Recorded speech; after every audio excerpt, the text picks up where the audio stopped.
Alors cette table ronde numéro 2, elle est dédiée au savoir-faire français au service du cinéma indien et justement au sujet du film Béficreux, produit par Affiche.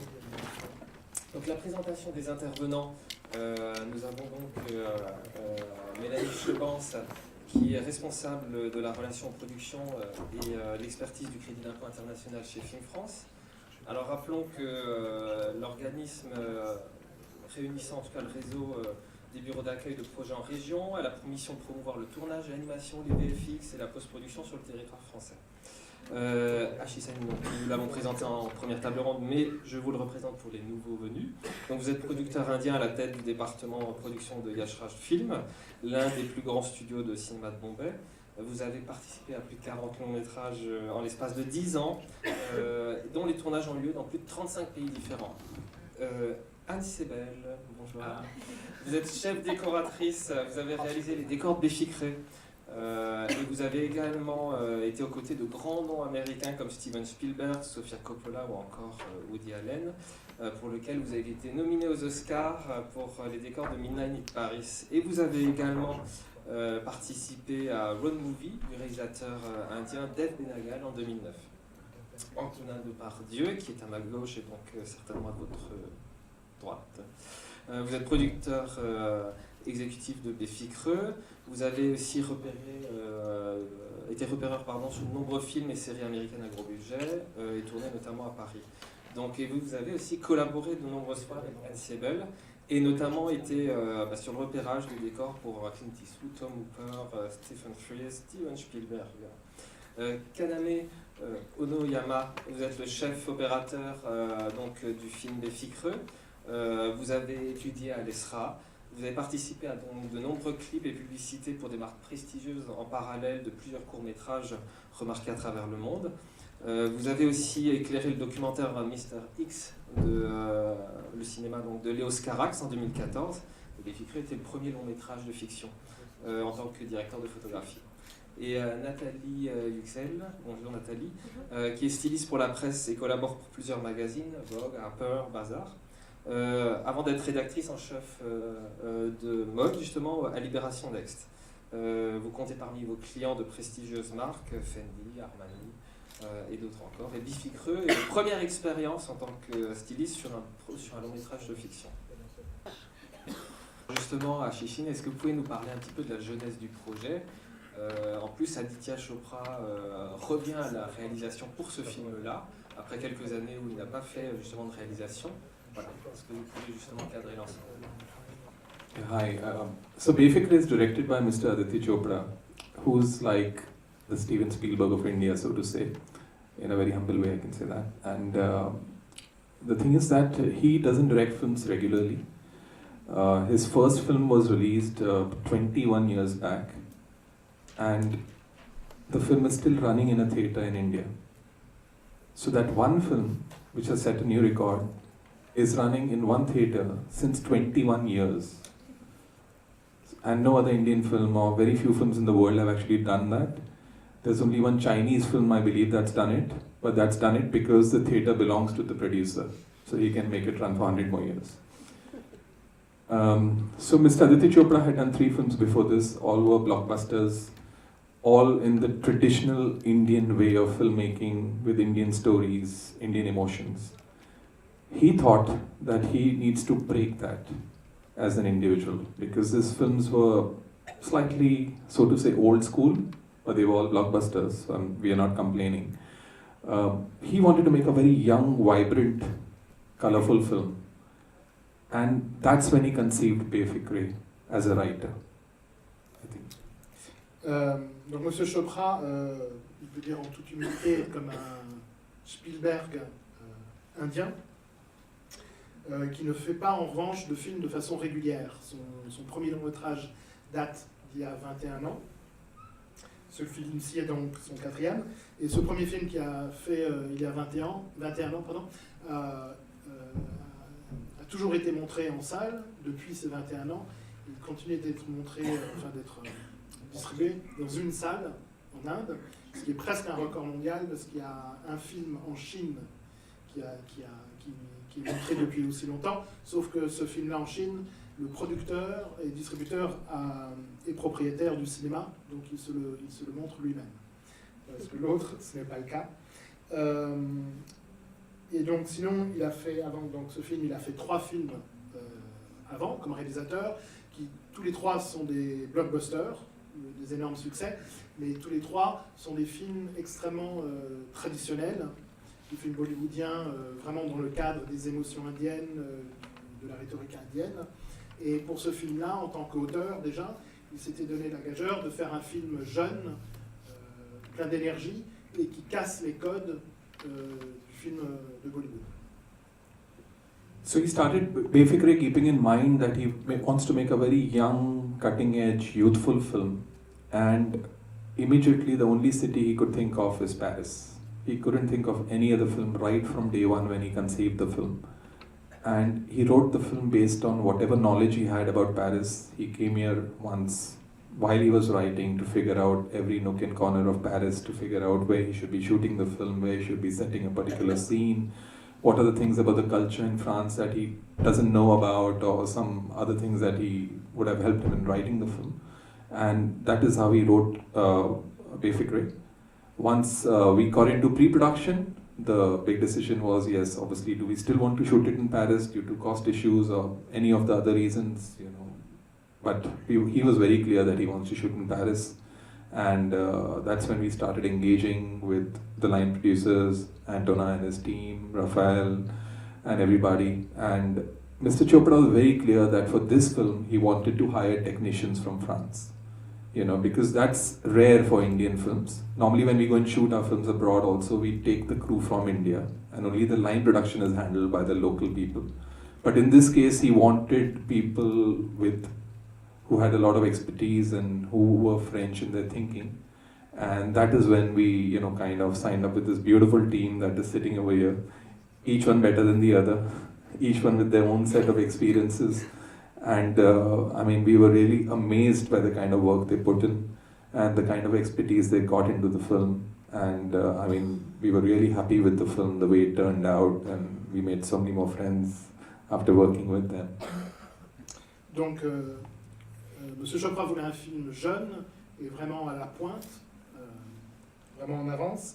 Et en fait, le seul endroit dans son esprit où il pouvait faire un film comme ça, c'était Paris. Et donc, dès le début, il a écrit pour Paris. Et il est même venu en France, et à Paris en visite, pour voir les lieux, pour voir où il pouvait écrire, où ensuite il pourrait tourner, pour voir les scènes, enfin, les visualiser, pour aussi voir les choses de la culture qu'il ne connaissait pas, et tout ce que ça pouvait donc lui apporter pour l'écriture. Et ensuite, quand ils sont passés en pré-production, la question a été, est-ce qu'on tourne vraiment à Paris ou pas? Parce que ça coûte cher. Et le réalisateur a dit, bien sûr, il faut le faire, parce que c'est là, j'ai écrit pour ça, et je vais le faire pour là, enfin, je vais le faire là. Et donc, c'est là, à ce moment-là qu'ils ont rencontré Antonin, Raphaël, apparemment, qui est présent, et toute l'équipe française, pour s'investir dans le film. Et M. Chopra, le réalisateur, donc aussi a fait une demande qui est assez particulière pour un film indien, c'est qu'il voulait une équipe locale, enfin une équipe française, puisque normalement, ils ne font que le line producer, le producteur exécutif dans les pays étrangers, mais ils viennent avec leur propre équipe technique. Mais là, ils voulaient donc l'expertise française et que les gens apportent ce qu'ils connaissaient aussi du pays.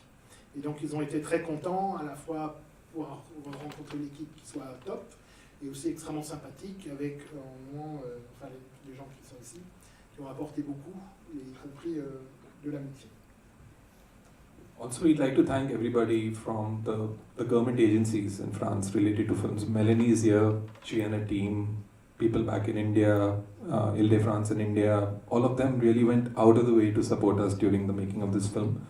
And it was really special, you know, everybody just came and they were there to support us, to ask us, is there any issue, any problem? So whether it was the visas, it was a long, shooting that we were, and something that's never happened actually for an international production. So the visas were technically stuck at one point because it was a technical issue because some of the people were going to stay for more than 90 days due to the prep involved and stuff like that. But there was a solution to everything at the topmost level, and we were like quite happy to interact with everybody, you know, concerned in Paris or in India, the French people in India, and they just went all out, not during the making of the film, but also during the marketing of the film. So after the film was complete, they came and met us at our office. In fact, Melanie also came and met us, asking for support, requesting us to let them know what all can they do for us. And they really helped us during the marketing of the film. In fact, we were probably the first feature film and the only one so far that actually launched the theatrical trailer at the Eiffel Tower, which was a big thing actually in India, purely from a marketing point of view, and for the kind of support that we got for the film. Donc je voulais remercier Mélanie qui est présente, ainsi que le CNC, les agences gouvernementales d'aide au cinéma français, y compris la région Île-de-France, qui ont vraiment apporté une aide vraiment spécifique et spéciale de tout point de vue. Notamment parce que ça a été un tournage très long, il y avait un problème technique avec les visas qui normalement sont de 90 jours, mais comme les gens restaient plus longtemps, ils ont dû aller monter à un niveau assez haut pour pouvoir débloquer ce problème et faire que les gens puissent rester. Il voulait remercier aussi tous les gens français en Inde qui ont contribué. Et en gros, l'idée que ce soit pour le tournage comme pour le marketing du film, ça a été que les gens venaient leur demander, ne faisaient pas ce qu'ils voulaient, mais vraiment venaient leur demander mais qu'est-ce qu'on peut faire pour vous aider, qu'est-ce qu'on peut apporter, dites-nous. Et une chose qui a été aussi unique, c'est qu'ils ont pu lancer la bande-annonce à la Tour Eiffel même, ce qui a été un énorme outil de marketing en Inde. Alors justement, Mélanie, on voudrait justement en savoir plus sur le rôle qu'a eu justement le crédit d'impôt pour Beffy-Creux et Film France, bien évidemment, ce qui s'est passé, comment ça s'est imbriqué. Donc normalement, on va pouvoir lancer justement un tableau où on voit les différents chiffres principaux liés, voilà, on le voit, sur le tournage de Beffy-Creux. Alors peut-être on peut le commenter ensemble et regarder un peu ce qu'il en est, et de comprendre au moins l'importance et l'impact qu'a un tournage comme celui de Beffy-Creux pour la région parisienne et même pour la France dans sa globalité. Alors, le rôle de Film France, c'est de promouvoir la France comme terre de tournage et de fabrication d'œuvres, animation ou aussi pour les effets visuels spéciaux. Et donc, Beffy-Creux, c'est un cas d'école parce que c'est juste fantastique pour le pays d'accueillir un tel film. D'abord, vous voyez les dépenses en France sont énormes. L'embauche de personnes, c'est absolument admirable. Le nombre de figurants embauchés également sur ce projet est exceptionnel. Donc, On parle par exemple là des dépenses, 8 millions de dépenses, c'est lié justement au tournage. Est-ce qu'on prend encore en considération les effets indirects, c'est-à-dire la consommation, les éléments liés justement hors contexte de tournage, parce que ça souvent c'est pas pris en considération dans les effets, j'allais dire, les effets périphériques justement d'un tournage.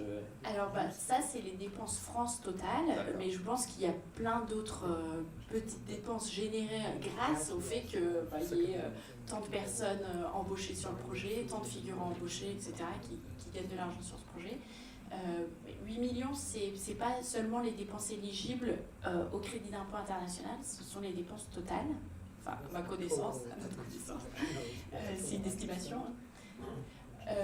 Et le crédit d'impôt vient donner 30% à la production indienne sur les dépenses éligibles. Donc c'est un peu moins que 8 millions d'euros. Le calcul de l'assiette des dépenses éligibles est un peu moindre que 8 millions d'euros.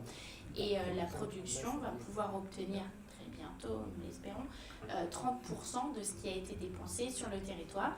Les dépenses éligibles incluant l'hôtellerie, incluant les dépenses de restauration, bien sûr toute l'équipe techniciens, figurants, etc., tout ça est éligible. Tout ce qui est aussi les dépenses de lieu de location de décor, les dépenses de matériel technique, location de matériel, tout ça est éligible. C'est quelque chose qui existe depuis 2009, le crédit d'impôt, et sans lequel on aurait eu beaucoup moins de tournages en France et avec beaucoup moins de jours en fait. Le crédit d'impôt a généré à peu près la venue de 140 projets en tout depuis 2009, depuis le 1er janvier 2009. Et à ce jour, il y a plus de 700 millions d'euros qui ont été dépensés sur le territoire. Et ce n'est pas des dépenses qui se seraient faites sans le crédit d'impôt en fait. Si ce crédit d'impôt international n'existait pas, ces dépenses seraient très très largement bien moindres que ça. Enfin, voilà, il y aurait sans doute des films qui seraient venus, mais en seconde équipe, voilà, minimum, en dépenses minimum. C'est exceptionnel. Justement, on parlait en fait avant à la table ronde numéro 1 du problème aussi, enfin du problème pour en tout cas les tournages de productions étrangères qui viennent en France, des charges sociales. Les charges sociales en France, évidemment, Oui. mais en tout cas sont élevées. Et est-ce qu'il y a du moins, est-ce qu'il va y avoir des protocoles, des éléments qui vont se décanter justement sur ces sujets-là, parce qu'on est face justement aussi à une concurrence très importante vis-à-vis de la Belgique, par exemple, on peut le voir, vis-à-vis d'autres pays qui sont limitrophes aux nôtres. Voilà, comment on se situe aussi vis-à-vis de cette concurrence, d'attraction de tournage? Bien sûr, c'est une question difficile. Les cotisations sociales, on sait tous à quoi ça sert. Donc, c'est quand même la protection des personnes, des personnels embauchés. Donc, en même temps, ça fait vraiment baisser les salaires. Si on regarde le coût total d'une embauche française, elle est quand même moins élevée que le coût d'un Américain. Parce que si vous ajoutez le salaire plus les charges sociales, au final, vous êtes quand même à un niveau bien moins élevé que le salaire d'un Américain qui, lui, doit par exemple payer toute sa sécurité sociale. C'est coûte énormément, donc il doit gagner beaucoup plus d'argent. Les équipes françaises, le coût du travail étant cher, les équipes françaises sont en général beaucoup plus réduites que les équipes dans d'autres pays, en tout cas les États-Unis par exemple. C'est le pays avec lequel on se compare beaucoup parce que c'est c'est le pays qui vient dépenser le plus en France. Donc, bon, je pense qu'avec une très bonne préparation, avec des équipes de facture internationale formidable, qui ont déjà été nominées plusieurs fois des Oscars, etc. Je pense que leur prix est bien moindre que ce que vous pouvez avoir aux États-Unis. Voilà, donc bon, bien sûr, c'est très concurrentiel, c'est compliqué de convaincre de temps en temps, c'est pas simple. Mais après, la France a des décors incroyables aussi, et les décors, finalement, c'est pas très cher pour ce que la France a à offrir en fait. Justement, on va parler des décors aussi. Comment ça s'est déroulé au niveau des repérages? Peut-être qu'on peut en parler avec Anne aussi, au niveau des repérages typiquement parisiens pour les décors aussi. Voilà. Comment, qu'est-ce qu'on choisit? Qu'est-ce qui était justement en coordination avec Ashish et le réalisateur? Comment se sont faits les choix? Qu'est-ce qu'on voulait mettre en avant? Bien, d'abord, je voulais remercier Ashish d'avoir pu nous permettre de travailler ensemble et d'avoir effectivement fait confiance pour toute une partie de l'équipe française, parce qu'ils sont venus qu'avec donc les assistants du réalisateur, une chef coiffeuse, et tout le reste de l'équipe était française, ce qui est très rare, puisque la dernière fois qu'on a vu ce cas de figure, c'était pour le Woody Allen avec Anne, où toute l'équipe était française. Sinon, en général, il y a toujours, surtout les anglo-saxons, essayent de minimiser au maximum, d'amener le maximum de leurs compatriotes sur notre territoire.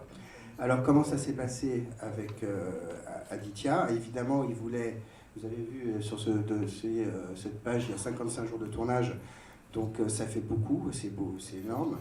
Et surtout, ils sont très rapides, et donc il a fallu qu'on trouve énormément de décors, comme si vous ne l'avez pas vu, vous le verrez peut-être demain soir.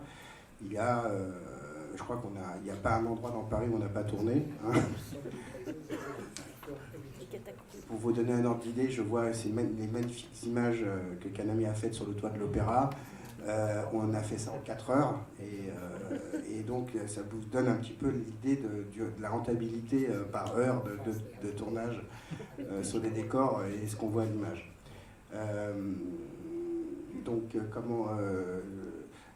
Comment procéder? Vous voulez dire, bon, Aditya connaissait Paris, il était déjà venu l'été dernier, il a écrit, il avait déjà plein d'idées en tête. Effectivement, c'est intéressant l'idée qu'il voulait une équipe jeune. Alors bien sûr, ça ne se voit pas immédiatement, mais son entourage, il voulait vraiment insuffler un esprit de jeune. Non mais je parle pour moi, hein, évidemment. Et donc tous les endroits à la mode, vraiment les endroits de Paris qui sont justement souvent ignorés des anglo-saxons, qui sont finalement assez classiques, assez traditionnels. Je parle pas pour les monuments, évidemment, qui sont éternels. Peut-être Anne, justement, tu peux parler... Des repérages ? Oui, des repérages, et aussi est-ce qu'il y a des spécificités liées à un tournage indien, étranger, alors d'un tournage local, ou comparé par exemple au Woody Allen, voilà, est-ce qu'il y a des spécificités très particulières Sur Béficré, Bharat, le producteur exécutif, avait déjà toute une série de photos de repérage qui couvraient tout Paris pratiquement. Donc après, il a fallu qu'on affine. Et on a vraiment couvert un peu tout Paris, mais enfin, on essayait un petit peu d'être original, comme le disait Antonin, et de ne pas montrer... bon, on l'a fait quand même, hein, parce que Montmartre... d'essayer de montrer les côtés méconnus de Paris, moins carte postale, en plus de carte postale. Écoutez, pour ce qui est des repérages, on avait Jérôme qui a couru dans tous les sens, et nous, derrière, on essayait d'assurer aussi. Il y a eu des moments assez chauds pour certains lieux, mais dans l'ensemble, ils savaient aussi ce qu'ils voulaient, donc c'était assez agréable. À quoi ça consiste d'être chef déco sur un film comme celui-ci, avec un nombre de figurants, j'allais dire de jours de tournage aussi, avec un rendement assez speed.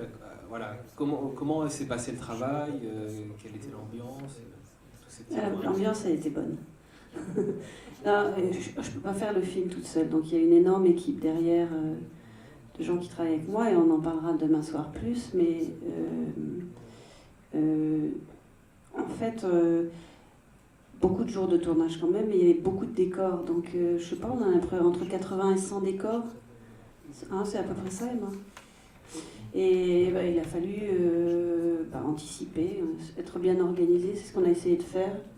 Aussi d'une manière financière, de bien contrôler notre budget qui avait été validé par Ashish. Donc c'est vraiment, en fait, je crois qu'on y est arrivé parce qu'on était assez organisé, même si on n'était pas une équipe énorme, on a mené le truc un peu comme une partition de musique. Est-ce qu'il y a des anecdotes ou est-ce qu'il y a des éléments qui sont faits à la débrouille aussi, c'est-à-dire quand on est face justement à la rapidité d'exécution de devoir tourner pour faire la décoration, comment ça se déroule, est-ce qu'il y a des petites choses comme ça je crois que le pire qu'on ait eu avec Kaname, c'est quand même de se retrouver, on a préparé le Faust qui était un décor plutôt de boîte de nuit extérieure, entièrement de nuit, avec des éléments lumineux.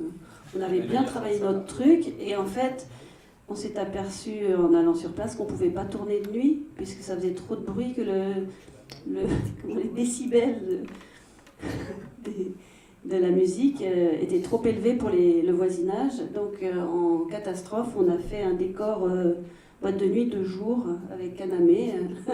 On a ramené des automatiques. Puis finalement, la scène a duré dans la soirée, donc on a fini par voir tous nos beaux néons et nos structures lumineuses. Mais c'est des choses comme ça qui imprévues. On a aussi perpétuellement la pluie. Donc pour les Indiens, c'était rien du tout. Aditya me disait non, mais on fait avec, mais parce qu'ils ont la monsoon, nous on l'a pas. Et le décor du château, on avait une piste de danse qu'on a été obligé de protéger en construction, en tournage, tout le temps, parce que la pluie était tout le temps là. Donc mais bon, on s'en est accommodé. Et Kaname, justement, pour vous, c'est une première expérience cinématographique, en tout cas sur un long métrage de fiction. Comment ça s'est passé? Est-ce qu'Aditya avait des idées particulières qu'il voulait justement parler avec vous? Est-ce que vous avez pu justement lui suggérer aussi des éléments au niveau de votre poste? Disons que j'ai d'abord réfléchi pourquoi Aditya m'a contacté, alors que comme vous avez expliqué, j'avais jamais fait un long métrage. J'ai toujours rêvé d'en faire un premier long métrage qui n'était jamais arrivé avant. Donc j'ai fait plus de publicité, et beaucoup dans le studio, pas dans les décors naturels. C'est un film plus ou moins touristique qui montre absolument tous les sites de Paris, la nuit, le jour, la pluie ou le soleil. Il y avait vraiment de tout. Et dedans, donc j'ai tout de suite compris qu'il voulait un peu changer le style de film, de son film qui était considéré quelque chose de grand classique, et il voulait renouveler. Donc j'ai essayé d'abord ne pas trop me renseigner sur le film bollywoodien, et j'ai essayé d'être le plus naturel possible en tant que... Moi je suis pas français, je suis japonais, mais je me considère... je suis parisien, et mais je vis à Barbès, mais voilà, dans le film on ne montre pas Barbès. Et comment on peut dire, j'ai essayé d'être le plus naturel possible pour répondre à sa vraie demande artistique. Techniquement, il m'a juste demandé la première question qu'il m'a demandé, est-ce que vous pouvez travailler rapidement? Voilà, c'était la question que je comprendrai plus tard, pourquoi. Et aussi la présence de Steadicammer sur 12 semaines de tournage absolument tous les jours. C'est-à-dire que voilà, Steadicam, c'est un outil qui permet de bouger la caméra de façon un peu aérienne, très libre, ce qui est vraiment pratique pour filmer la chorégraphie indienne. Et aussi, vu que la caméra ne touche jamais le sol, on arrive à vraiment filmer rapidement. On utilise cet outil souvent partiellement pour certaines choses, mais Aditya voulait absolument avoir le Steadicam et le Steadicammer, la même personne, pendant tout le tournage. C'était la seule condition qui était technique qui m'a été imposée. Après tout le reste, c'était assez libre au final. Et justement, vous allez pouvoir voir le film, bien évidemment, demain soir. Mais il y a aussi, comment dire, il y a des prises de vue qui sont très multiples. C'est-à-dire, il y a les drones, il y a le Steadicammer, bien évidemment, il y a le motion capture. Est-ce que vous pouvez parler justement de cette luxuriance et en même temps, j'imagine, une complexité aussi en termes justement de prise de vue? Techniquement, donc, j'ai parlé déjà de Steadicammer. Donc, le plan Steadicam était très important dans le film, et heureusement notre Steadicammer et Aditya, c'est bien entendu humainement et techniquement et artistiquement. Donc le film a pris une parti pris de Steadicam plan séquence, ce qui est une sorte de défi technique en termes de lumière, parce que la caméra montre à 360 degrés tout le temps, donc j'ai très peu d'espace praticable pour éclairer la scène, mais ça s'est très bien passé. Et aussi dans la chorégraphie, il y a dans le moment important dans le film, les personnages comment on peut expliquer, quand les personnages mentent comment dire, quand le personnage ne dit pas ce qu'il pense en vrai. Par exemple, il y a l'histoire de mariage, etc. C'est bien de se marier, c'est pas bien de se marier. Voilà, quand ils mentent, ils sont un peu tristes, et du coup, le personnage dans le passé, il arrive sur le scène et il coexiste dans le même plan. Donc il y a la multiplication de personnages dans le mouvement. Tous ces plans-là, on a utilisé un système de motion control. Ça veut dire qu'une sorte d'énorme robot qui court partout avec le personnage. Ça nous permet de faire le même mouvement autant de fois qu'on veut. Et grâce à ça, on arrive à multiplier le même personnage avec différentes tenues, différentes actions. C'est des techniques que je fais de temps en temps pour la publicité, mais quelque chose de beaucoup plus simple en termes de mouvement. Mais cette fois-ci, c'était avec une chorégraphie que je ne connaissais pas, avec une durée de séquence qui est très longue, et sous la pluie parisienne, dans un décor qui est absolument à l'infini jusqu'au bord de la Seine. Tout ce défi technique était très intéressant et ça s'est très bien passé. Et est-ce qu'Aditya avait justement aussi des particularités en termes de prise de vue? C'est-à-dire lui-même avait aussi un objet, une façon de faire, et est-ce que ça coordonnait justement avec votre façon de faire? Comment ça s'est déroulé en fait entre vous deux? Il m'avait prévu avant de faire le film que lui c'est tellement exactement ce qu'il veut faire que parfois une fois qu'il visualise c'est un peu trop tard pour revenir sur le point de départ pour que je propose autre chose. Donc il m'a bien prévu qu'il faut proposer au plus vite possible, sinon il est tout d'abord un producteur, donc il essaye de bloquer la scène à chaque fois au plus vite, et puis c'est là-dedans qu'il veut travailler. Et du coup, même au repérage, on a visité je sais pas combien de décors, finalement on a utilisé centaines de décors, et aussi il y avait beaucoup de décors qu'on n'a pas utilisés. Mais donc même si on a fait 3 semaines de repérage, tous les jours on avait juste 1 heure sur place maximum, et il fallait décider tout en premiers 10 minutes.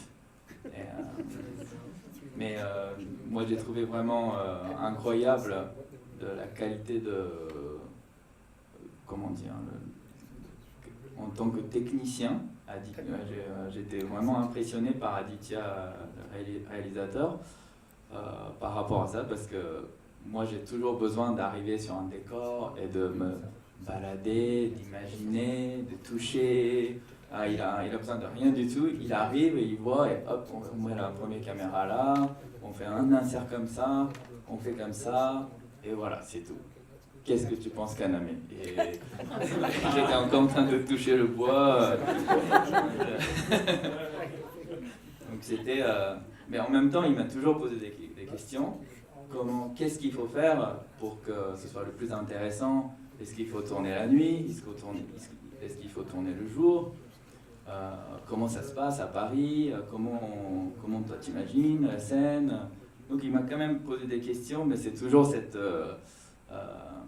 course en permanence pour arriver à proposer quelque chose avant qu'il fixe son idée voilà, sur chaque scène. Très bien. Et de votre côté, Nathalie, comment vous êtes arrivée sur le projet? Comment ça s'est passé justement avec l'équipe, avec Aditya? Comment vous avez travaillé aussi? Moi, c'est en fait Kaname qui, je pense que l'équipe indienne cherchait quelqu'un. Avec Kaname, on avait déjà travaillé ensemble sur des projets publicitaires pour Fendi notamment. Et donc, j'ai reçu un email en me disant, je viens de donner votre nom pour un projet d'un film indien, on va peut-être te contacter. Je dis très bien. Et après, j'étais appelée par Parad, qui était l'executive producer du film, où j'arrive un peu sans portfolio, sans rien, juste comme ça, pour rencontrer ces messieurs. Et il m'a dit qu'ils ont beaucoup aimé mon travail, ils ont expliqué qu'il faut me bloquer pour 11 semaines de tournage et qu'il faut que je sois sur le set tous les jours, sans compter le temps de préparation du film. Et moi, en étant la rédactrice en chef mode de Libération Next, j'avais quand même un magazine à gérer.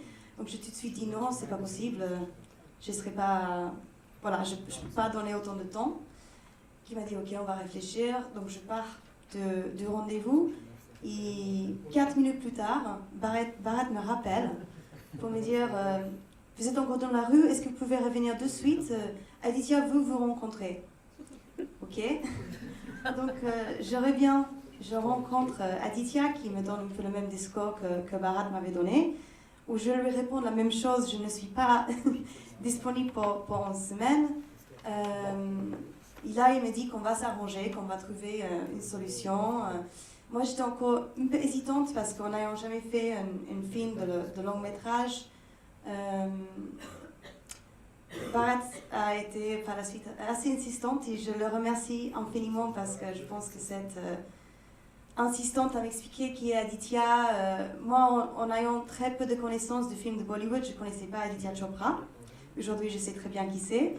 Mais c'est vrai qu'à ce moment-là, ce n'était pas pour moi vraiment un point d'appui pour faire le projet, mais je me suis dit que c'est pas tous les jours que Bollywood frappe à la porte, il faut peut-être juste accepter l'opportunité et voir ce qu'on fait. Et du coup, j'ai accepté au bout de quelques rendez-vous et je suis très contente de l'avoir fait et je remercie beaucoup Aditya d'avoir donné cette chance parce que maintenant, en ayant fait ce projet, je me rends compte du vrai travail que c'est et de donner cette poste à un novice d'un film qui est aussi autant important pour lui.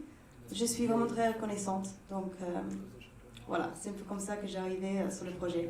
Et on parle rarement justement des stylistes, notamment dans les longs métrages. Et alors, quelle est la codification vestimentaire, des accessoires pour les femmes, pour les hommes? Comment ça se passe? Comment vous faites vos choix? Où est-ce que vous allez chercher tous ces éléments-là? Voilà, c'est un poste, en tout cas votre poste, est rarement en tout cas, mis en lumière, donc c'est bien de pouvoir expliquer. Je pense dans ce film, déjà j'étais créatrice de costumes. Donc créatrice de costumes en cinéma est effectivement ce qui est un styliste photo dans le règne de la mode et de la presse. Donc c'est deux postes qui sont similaires, mais pas vraiment dans le sens que moi, mon travail, c'est vraiment de raconter une histoire, une idée à travers des images. Donc c'est plutôt de former un caractère en utilisant les cheveux, le maquillage, le casting et le vêtement, bien sûr. Mais tout ça vient d'une idée.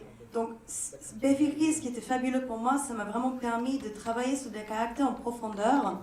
Et c'est quelque chose qui va rester sur l'écran. Un travail, par exemple, pur de éditorial pour un magazine, ça va rester en kiosque 6 mois et après, voilà, on passe à autre chose. Donc, ça, c'était intéressant pour moi. Et tout commence par le script, en fait. Enfin, c'est pas moi qui réalise l'idée. L'idée est là, donc c'est à moi de lire le script, le scénario, de comprendre ces personnages et de voir comment je vois le personnage. Je pense que c'est vraiment le premier point de départ. En ayant lu le scénario, je pensais que l'évaluation de 2 caractères principaux nécessite 3 changements vestimentaires, en fait, pour montrer l'évolution du caractère. Donc j'avais conçu de mood board, en fait, pour ces 3 étapes de chaque caractère, que par la suite j'ai envoyé à Aditya, on a discuté, j'ai un peu expliqué comment je voyais les choses. Par exemple, il était très important pour moi dans la première partie du caractère de Shaira. C'est une femme très libre, très indépendante, un peu qui casse le code, en fait. Et c'est la raison pour laquelle vous allez voir qu'elle a vraiment le bague sur toutes les mains, qu'il a un côté un peu, pas agressif, mais pas conforme en tout cas. Et qu'on a voulu que les cheveux soient de 2 couleurs. Et comme le film évolue, elle se sent un peu plus à l'aise et elle devient un peu plus parisienne. Et ça, c'est aussi quelque chose qui est important pour moi. Donc, pour répondre à votre question, c'est le script qui est la première partie. Par la suite, c'est la création de mood boards qui seront validés avec Aditya. Mais ce qui était fantastique pour moi, j'avais vraiment de la liberté. Il n'avait pas une idée conçue de comment elle doit être stylistiquement, donc c'était vraiment chouette pour moi de ce côté-là. Et dès que ces mood boards sont validés, mon équipe va chercher des pièces qui correspondent à mes mood boards. Je vais donner des précisions. On va faire créer certaines pièces. C'est plus une partie de recherche, une grande partie de recherche pour amasser. Et là, stylistiquement, je vais effectivement mettre les pièces ensemble pour créer des tenues et créer le look. D'accord. Et est-ce que vous avez laissé, parce que moi je le vois maintenant, notamment dans les cinématographies asiatiques, il y a beaucoup de placements produits. Ouais. Est-ce que c'est quelque chose qui a été pensé? Est-ce que, voilà, pour ce film, parce qu'on est quand même à Paris, il y a la mode, il y a, voilà, il y a toutes les marques de parisiennes. Donc, Je pense que le seul placement qu'on voit dans le film, c'est Adidas, parce que l'acteur principal avait déjà était un peu déjà la tête de la marque. Et moi, je voyais beaucoup de Stan Smith dans sa garde-robe. Il est vrai que dans le film, en fait, il y a beaucoup de plans avec ses pieds coupés, donc au final, on ne voit pas tant de ces baskets que moi je voyais dans mes looks total. Mais sinon, je ne voulais pas faire trop de placement de produits, en fait, parce que pour moi, il y a des codes parisiennes comme le trench beige, qu'on voit légèrement que c'est Burberry, mais c'est pas vraiment forcé, on le voit peut-être à un moment donné. Donc c'était plus un style que de marque, pour aussi laisser les gens libres de recréer en fait ces looks. d'accord.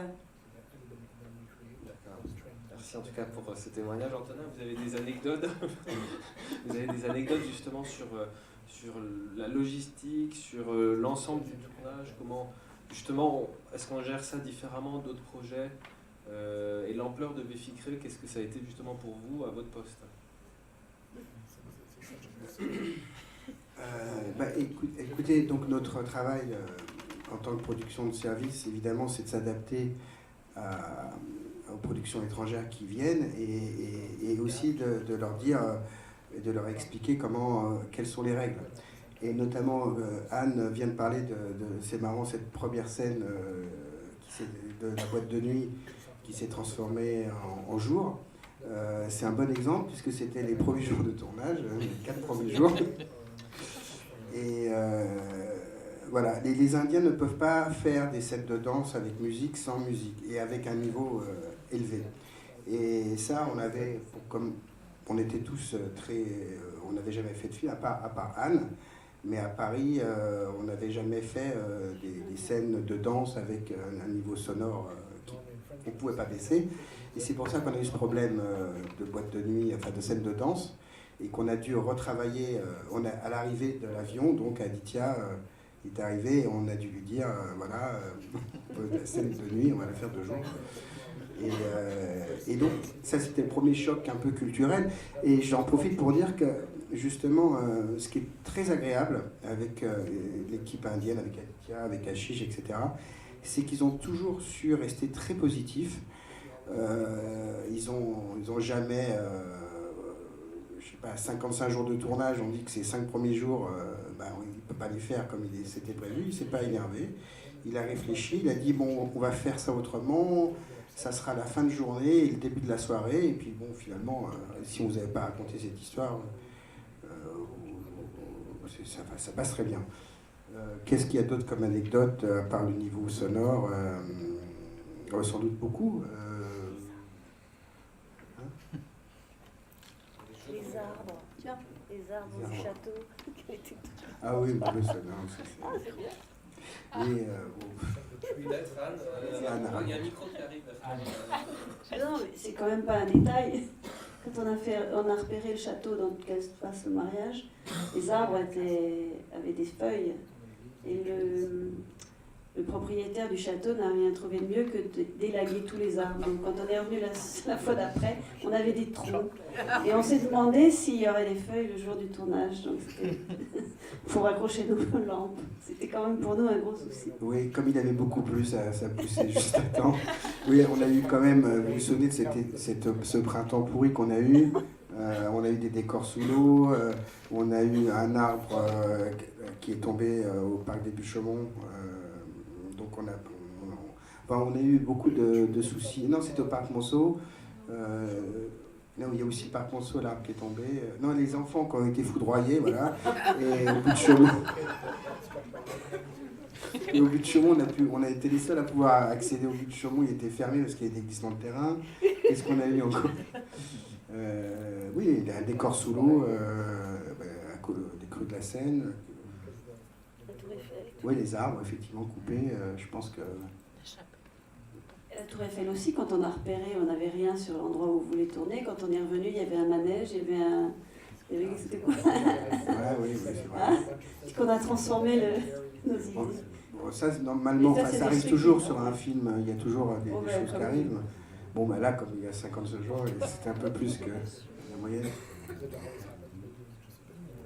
Tu peux parler de la chapelle. Achille, je veux dire peut-être quelque chose. I just wanted to add one thing, sorry. Basically, the nightclub sequence that they're talking about at Faust, with the first 4-5 days that was converted from a night shooting to a day shooting, turned out to be the highlight of the film. So, I mean, after all those discussions and after all that stress, when we actually saw the film, everybody said, oh, thank God it's a day song. And it is the highlight of the film. Je dis que la scène de la boîte de nuit au Faust, dont on a parlé, qui devait à l'origine être une scène de nuit dans les 5 premiers jours, où il y a eu tous ces problèmes, ils ont été obligés d'en faire une scène de jour, une scène de nuit. En fait, quand ils ont vu le film, ils se sont aperçus que c'était ils ont tous dit, bah, merci mon Dieu, qu'on était obligés de faire ça, parce que c'est bien mieux comme ça, et c'est le cœur du film. Donc, j'ai entendu là souffler la chapelle, qu'est-ce qui s'est passé? Qu'on nous raconte un petit peu. Non mais je sais pas si on a vraiment le droit de tout raconter, mais bon. En fait, c'est assez intéressant. Le réalisateur, l'équipe avait repéré une magnifique chapelle dans laquelle se passe une grande scène, mais le prêtre était totalement réticent à accueillir une telle scène au sein de son lieu sacré. Et donc, je crois que Antonin a dû réécrire des scènes pour le curé, pour qu'il puisse valider le tournage dans son église. Donc, il ne faut jamais que ce curé voie le film, parce que sinon, il risque de pas être content. Et justement, on voit aussi des éléments, on n'y pense jamais, mais par exemple, il y a une scène, je crois que c'est Place des Vosges, où il y a la disposition de beaucoup de lumière dans les arbres. On ne s'imagine pas le nombre de petites mains qu'il faut et de personnes qu'il faut pour faire ça. On voit aussi qu'au niveau des effets spéciaux, il y a eu des rajouts, VFX. Ouais. Est-ce qu'on peut parler de ça aussi, justement, du fait d'avoir des équipes qui sont vraiment nécessaires pour mettre à disposition tous ces éléments-là? À propos de la base des Vosges, Oui, par exemple. en fait, Aditya voulait avoir des petites lumières sur tous les arbres. Et quand on sait que ça prend quand même beaucoup de temps, je l'avais déjà fait sur un film, et on se disait, je ne sais pas comment on va en faire. Donc, Aditya a dit qu'on en fasse 4 ou 6, si je me souviens bien. Et tout le reste a été fait en effet visuel, enfin en post-production, en effet numérique. Non, en Inde. Donc le superviseur indien est venu opérer les arbres dès qu'ils allaient. On a fait quelques éléments et ils ont multiplié. Il y a plein de choses, mais peut-être je parlerai demain soir de tout ce reste. Parce que...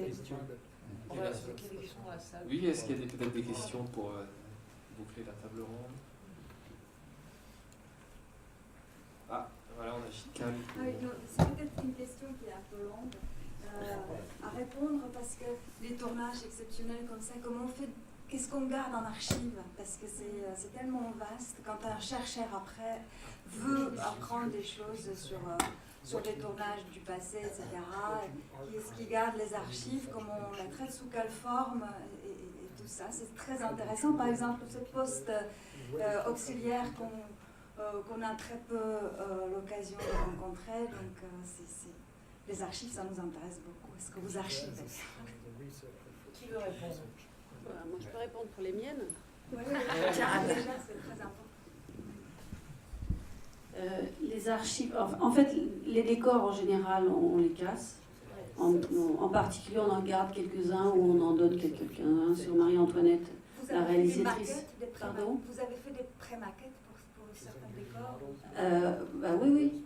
En fait, laissez-moi, j'essaie de finir ce que je disais. Parce que, donc, il y a des décors qui sont récupérés par le réalisateur, il y a des morceaux de décors. On fait une vente en fin de film de tous les mobiliers, les accessoires, toutes les choses qu'il y a sur le film. Et quant à nos travaux personnels, tout ce qui est recherche, tout ce qui est plan, tout ce qui est illustration, tout ça, on les conserve. Et personnellement, sur certains films, on les donne à la Cinémathèque ou au musée Los Angeles pour des films particuliers et c'est conservé dans le patrimoine.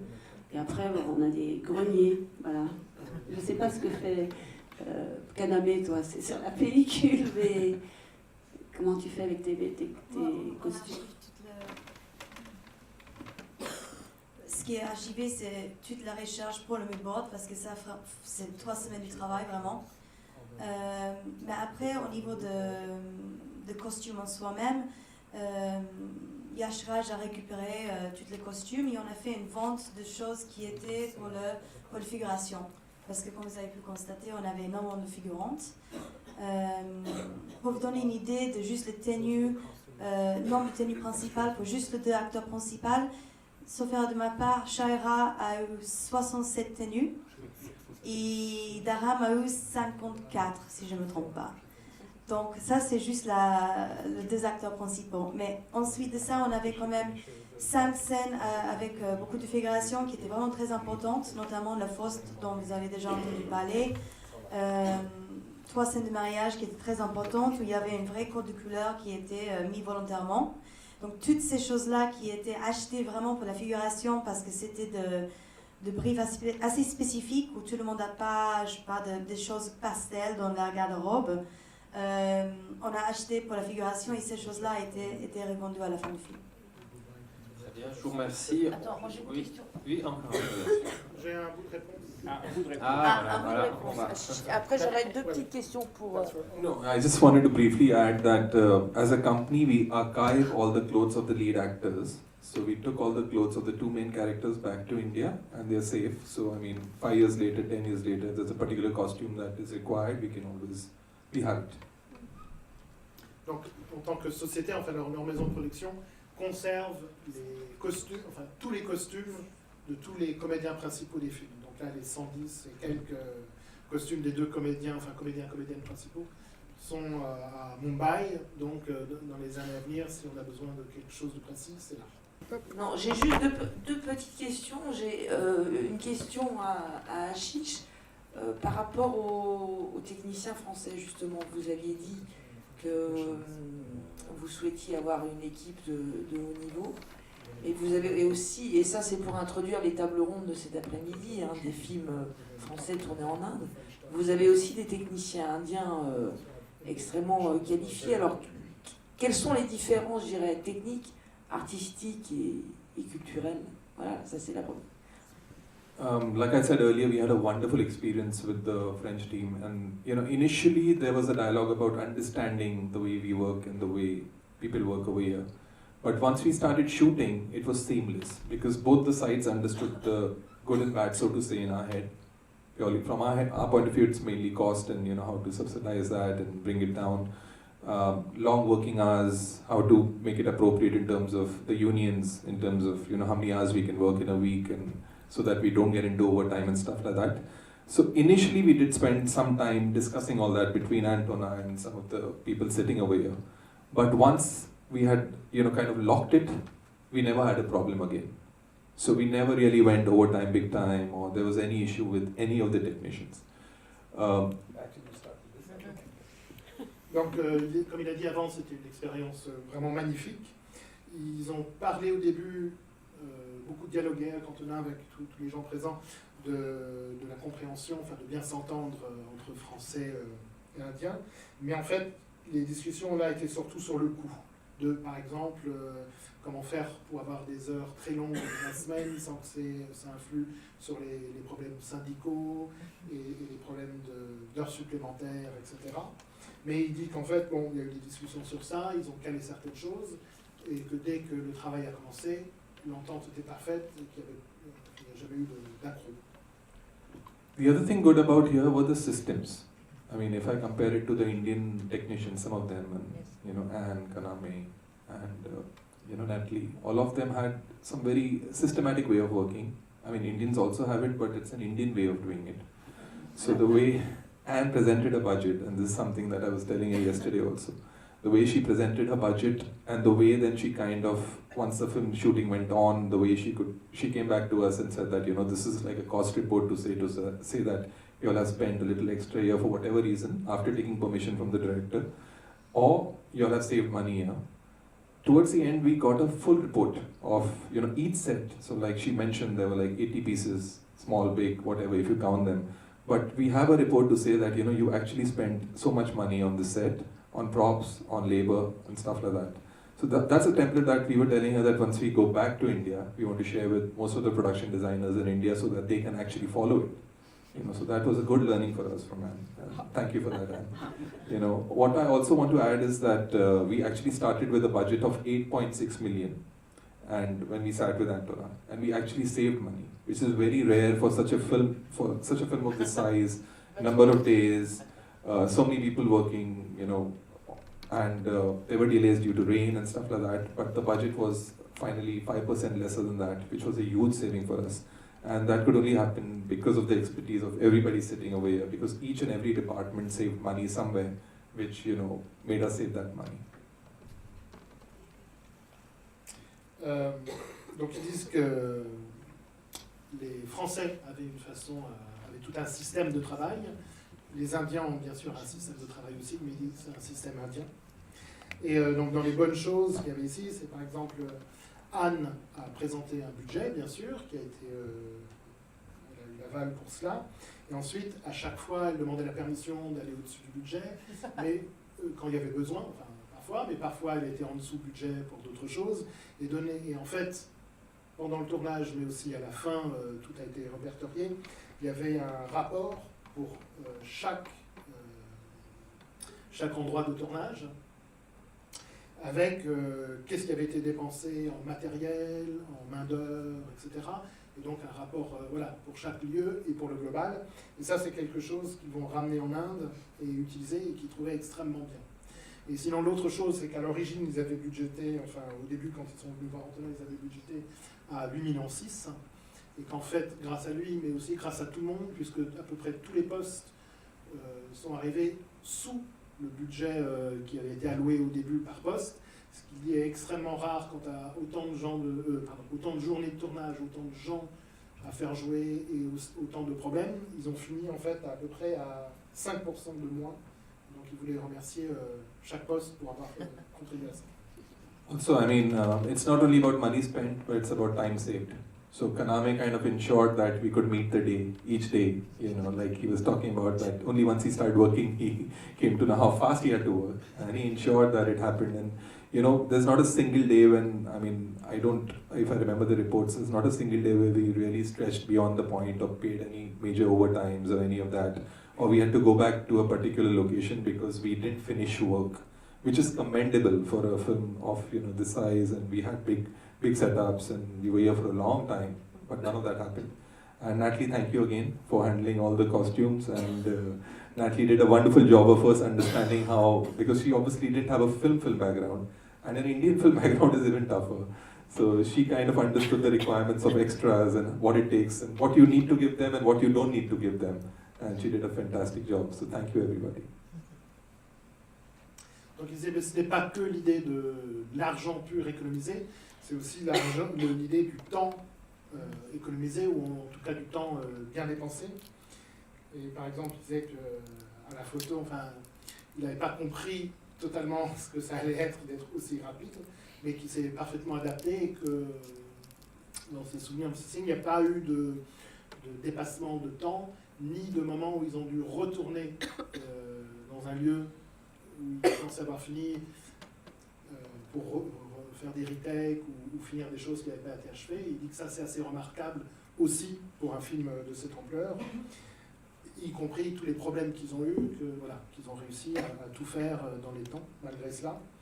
Et aussi merci pour tous les costumes et tout le travail fourni pour ça, à la fois par quelqu'un qui n'avait pas d'expérience du cinéma en général, et aussi pas l'expérience du cinéma indien avec autant de figurants, et de figurants qui nécessitent des choses assez spécifiques en Inde, y compris par exemple, j'imagine, des sortes de colorimétrie en fait, dans les vêtements et des choses comme ça. Et donc, il remercie à nouveau l'équipe dans chaque poste d'avoir réussi à fournir tout ce travail. And finally, the line production, because finally it's the master budget and all the money comes there and goes from there.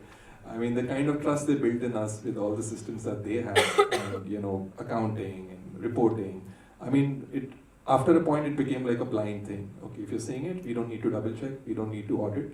And even now it's like that. So I just send a mail to Rafael or Antona and take a feedback. Okay, has the battery fund come? Yes, it's come. You'll get it back in so many weeks. The trip will come in so many months. It's okay. I mean, it's like blind faith. And this is like a huge gain for anybody, because if you can trust somebody in an international location, you know, with your money, it's money earned. Et il dit maintenant pour le budget principal avec Antonin et le global, il remercie de la confiance qu'il y a eu et qui dit que c'est une chose assez géniale parce qu'ils avaient leur système, ils ont commencé à voir ensemble au début, mais assez vite c'est devenu une chose aveugle, enfin sans avoir besoin de jeter un œil, de dire que s'ils disaient ben, ça va se passer comme ceci, on va faire ça, ils disaient ok c'est bon, on te croit, enfin voilà. Il dit, y compris jusque maintenant, où il dit bon, qu'est-ce qui va se passer avec ça, ben, le refund, enfin, les retours là, d'impôts vont arriver, il fait ok, très bien. Et il dit que voilà, cette confiance aveugle, qu'on peut avoir une confiance à l'aveugle et un gain de temps et d'énergie énorme, surtout pour une chose internationale avec des gens voilà, d'autres pays et d'autres systèmes et qu'on ne connaissait pas du tout avant. Et donc pour conclure en beauté... Je peux juste, excuse-moi, si je peux juste me permettre de répondre à votre question, parce que vous m'entendez tous, je ne vais pas prendre le microphone si vous m'entendez. Il y a effectivement de très bons techniciens en Inde et je pense une des raisons pour laquelle nous, enfin moi j'étais prise en tout cas, c'était parce qu'il voulait être surpris. C'est quelque chose qu'Aditya m'avait dit en fait. Il me dit, moi je peux prendre toutes les créatrices de costumes de l'Inde, mais je sais déjà ce qu'elles vont me proposer. Je veux quelqu'un qui va un peu basculer ma vision de choses et c'est la raison pour laquelle je pense que j'étais pris. Je pense que Kaname aussi, c'était pour lui proposer de la nouveauté en fait. Très bien. Et donc pour conclure, j'essaye. Donc pour conclure et pour vous donner encore l'envie de voir en plus ce film, on va vous projeter un petit clip musical du film. Je vous remercie encore et on se retrouve cet après-midi à 2h30. Voilà, 14h30 pour la suite des tables rondes et là on parlera de tous les films français qui ont été tournés en Inde. Je vous remercie. Merci à vous.